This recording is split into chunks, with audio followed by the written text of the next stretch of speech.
Okay, welcome back from the break, everybody. We will continue on with our remaining presentations for the afternoon. And David Rose will kick us off talking about his work with Rochelle Sturdivant and Ashley Elgin. Cool. Thanks, Mary. Sorry. Oh. Hi, everyone. Thank you, Mary. And thank you, everyone, for joining or sticking around. I really appreciate it. Hi, I'm David, and this is a summary of my project with the Great Lakes Aquatic Non-Indigenous Species Information System, also known as GLANSIS. And my mentors were Dr. Rochelle Sturdivant and Ashley Elgin, and I cannot thank them enough for all their support this summer, and I will thank them again at the end as well. So for those who don't know, GLANSIS is a Great Lakes specific node of the U.S. Geological Survey's Non-Indigenous Aquatic Species Database. It is a NOAA-led and Great Lakes Restoration Initiative funded project to bolster regionally relevant tools pertaining to aquatic invasive species. That includes early detection, education, and management of aquatic invasive species by natural resource managers and researchers. And within GLANSIS, it contains detailed technical fact sheets and risk assessments on non-Indigenous aquatic species. And typically within the GLANSIS database, you're going to see three designations. You're going to have non-Indigenous species. These are species that are in the basin and non-native. Think round goby, draceniid mussels.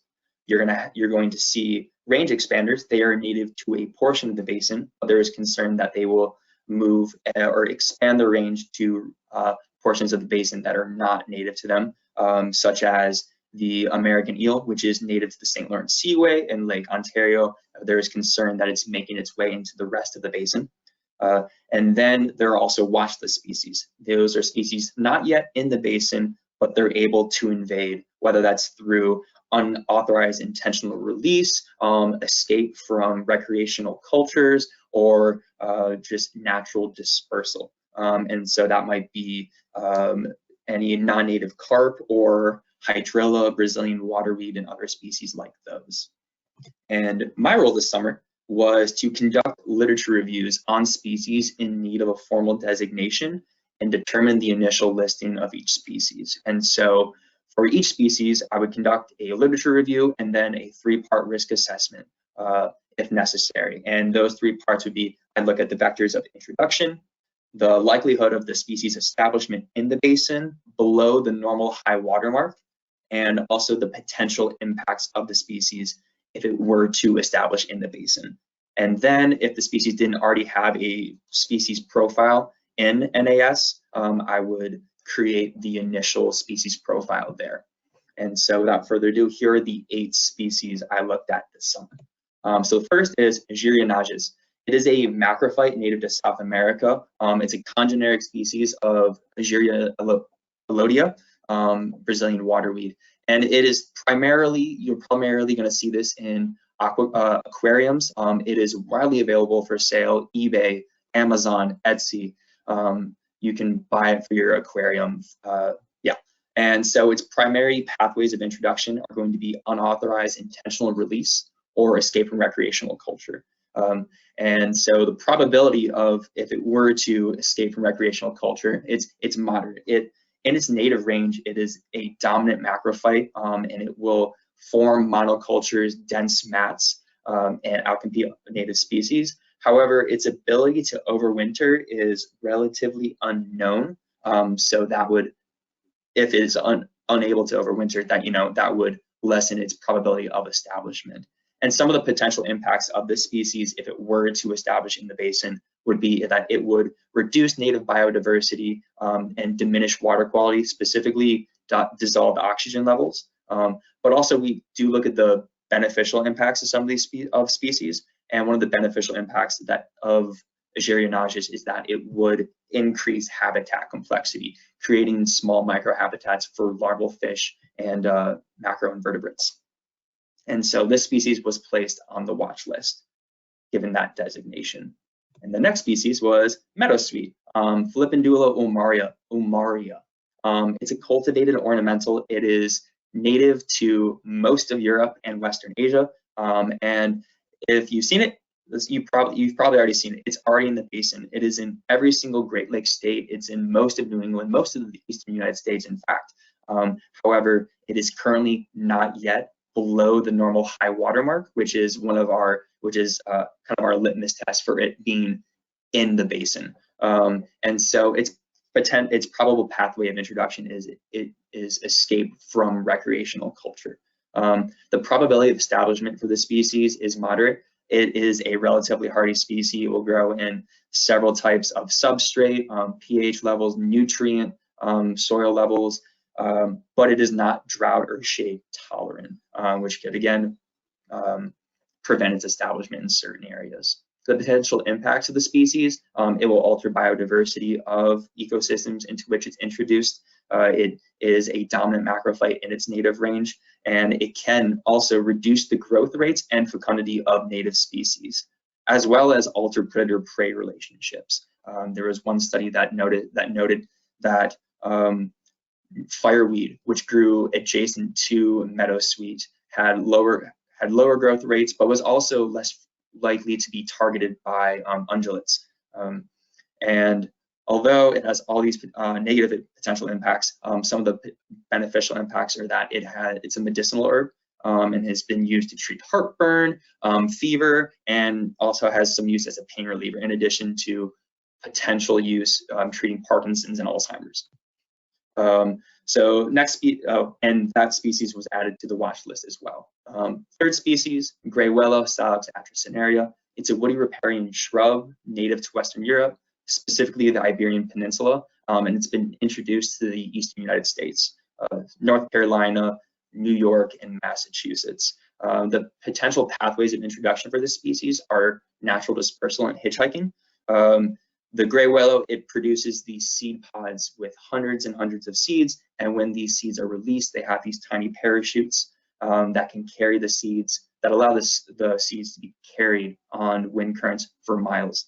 And the seeds are also very tiny, so they can get caught up in gear, in boot treads, and they are viable for over a month, meaning they can travel very far away with the aid of humans or other organisms. The probability of establishment for the species is moderate. It's highly fecund and it's very competitive, especially in disturbed ecosystems. But the frost tolerance is unknown. So again, Great Lakes Basin, severe winters. So if it cannot overwinter, it probably won't establish itself to the point where it's considered invasive. The potential impacts of the species are that it alters hydrology in stream banks. This species has very dense root structures that in narrow streams and rivers can slow water flow and alter microhabitats along stream banks. It also reduces dissolved oxygen levels in water. But on the beneficial side, it does have phytoremediation potential. It will bioaccumulate all sorts of heavy metals like cadmium, zinc, and arsenic. And so it was also placed on the watch list. Next, we have floating marsh pennywort. It's hydrocoidal, ranunculoides.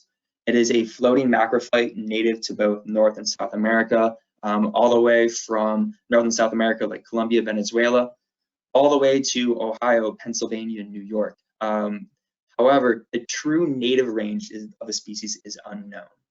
It is only natively present in one county within the Great Lakes Basin, but even that is kind of disputed. There's not too much evidence for what its true range is.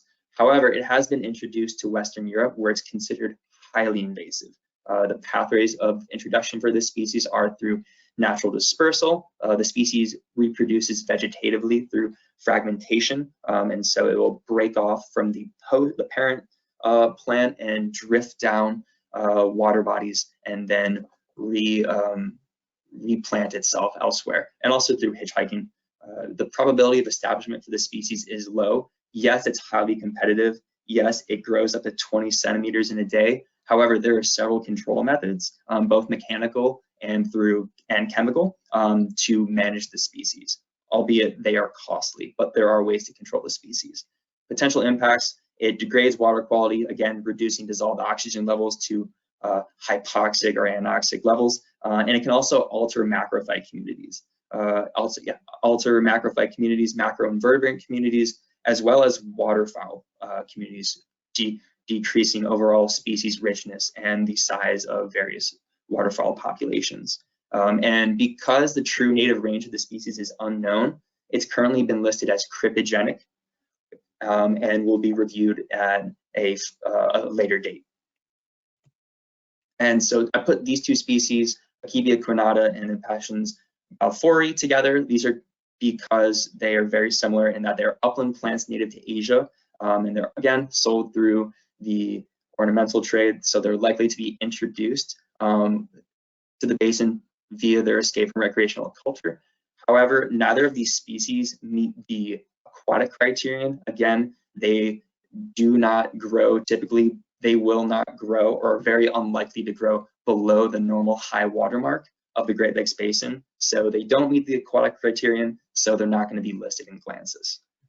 Second to last species, olive arrowhead, Sagittarius subulata. It is a macrophyte native to the Atlantic coast in South America, where it grows in salt marshes, estuaries, and other and rivers. And it is, again, it's another ornamental. There was a reference from New York State recommending that this species be planted in outdoor water gardens, though it is not native towards the western New York State. The pathways of introduction are, again, unintentional authorized release and escape from recreational culture. The probability of establishment for the species is fairly moderate. It is frost and salinity tolerant, and it reproduces via vegetative fragmentation. However, the potential impacts of the species are unknown. The species is poorly studied, though congeneric species have been found to be invasive. But we do not have solid evidence that this species has significant environmental impacts. So it is not going to be listed at this time. And once it is reviewed again in a few years, hopefully there'll be more published studies that it can have a more solid designation. And then final species, Java water dropwort. It is Onanthe javanica. It is an emergent macrophyte native to East and Southeast Asia, where it has significant cultural and medicinal value. And it is cultivated commercially. And you will probably be able to find it at specialty supermarkets in the United States. The pathways of introduction for this species are, again, escape from recreational culture and unauthorized and intentional release, from outdoor water gardens. The probability of establishment for the species is moderate. It reproduces vegetatively, and there was one instance of it in Wisconsin where it was able to form a monoculture in a drainage ditch. However, the species is susceptible to a native fungus, which would definitely impact its ability to establish itself. The potential impacts of the species, again, reducing biodiversity, outcompeting native species. However, there are significant medicinal and commercial benefits. You may be able to find this at specialty supermarkets under the names of water dropwort, water celery, or water cellars are probably the two most likely names. And so those were the 8 species I looked at. I was able to look at this summer, and some recurring trends I noticed through looking at the common vectors of introduction: unauthorized intentional release, escape from recreational culture. Again, most of these were aquarium or garden plants, and are sold as such. You can find many of them online. Another common vector I noticed was that hitchhiking on gear, trailers, or other equipment was fairly common. And then common life history strategies. Most of these species have rapid growth rates, allelopathic potential, which unfortunately I didn't get to talk too much about, frost tolerance, which makes sense for the Great Lakes Basin, and vegetative reproduction, which is highly associated with invasiveness. And then finally, the management protocol and practices that I saw often were mechanical removal, hand pulling, or using heavy machinery.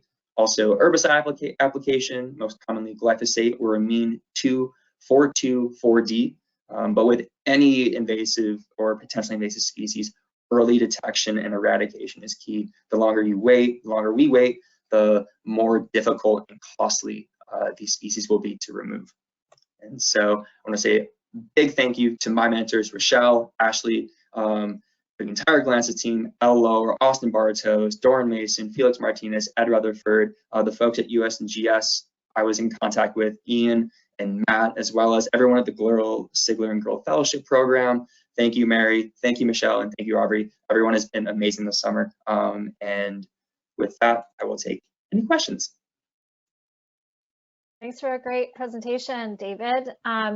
We have time for questions. And so if anybody has one, please enter them into the question box, or also feel free to raise your hand, and I'll be keeping a closer eye on that than I did last time. So first question we have is from Craig Stowe. And Craig asks, how is the probability of establishment estimated? Oh, cool. Thank you, Craig. Great question. So there is a full risk assessment protocol that we follow, and there's probably about 15 or different 20 questions that relate to the species' ability to find suitable habitat, food resources, to survive in climatic conditions. And depending on the information we find in the literature, we will assign different point values. And so I believe typically it is 1 through 50 is a low probability of establishment. It is like 51 to 99 is a moderate probability of establishment. And then anything above 100, I want to say, is high probability of establishment. And so depending on these different questions we ask, we assign different point values and then kind of get a general sense of the likelihood that it will establish itself. And there are other questions such as whether or not the species, if it can be facilitated by another species in the basin. We look at that too. So I could go into it for like another 10 minutes, and I am happy to answer any questions outside of this. The document's very comprehensive, and it's really interesting. Thanks, David. I have a question too. How, and you might not know the answer to this, but do you know how the species that you were researching this summer, how did they end up on your list of species to look into? Cool. Yeah, I asked that myself recently. So there is a full species tracking sheet on our GLANSIS drive, and these species can be added by federal researchers reaching out and say, hey, you should check out this species, or there are other, there's an advisory panel that can add species to the tracking list. So those are two of the main sources of where species are added. Okay, great, thank you. I've got one more question. If no one else has one, please feel free to enter questions, everyone. So my other question is, on one of your, or may have been your last slide or second to last slide, you had some management, common management practices for dealing with these species if they do become established or are found in the Great Lakes. So how are those for terrestrial plants or aquatic, and how do those, you might not know this either, but have you looked into, how those management strategies might differ for submerged aquatic vegetation versus floating terrestrial? Because obviously, want to do more harm by removing the plants or eradicating them. Yeah, I mean, it definitely depends on the type of organism. So with something like, let me go back, let's say floating marsh pennyworth, there will be more of hand pulling and using equipment to literally scoop these plants out of streams and rivers, stems, roots, and all, versus going to the gray willow right here, where it's more of a woody plant, and you can yes, you can fully remove the shrub, or you can also just cut stump it, cut it down to the very stump and then apply glyphosate and like a cut stump treatment. And those are two, those are two simple ways, but it definitely does depend on the species and whether it's herbaceous versus a woody plant. I'm sorry, did I answer that fully, or? Yeah, that makes perfect sense. Thank you. Okay, David, I don't see any more questions, so we will move on to our next speaker now, and thank you very much.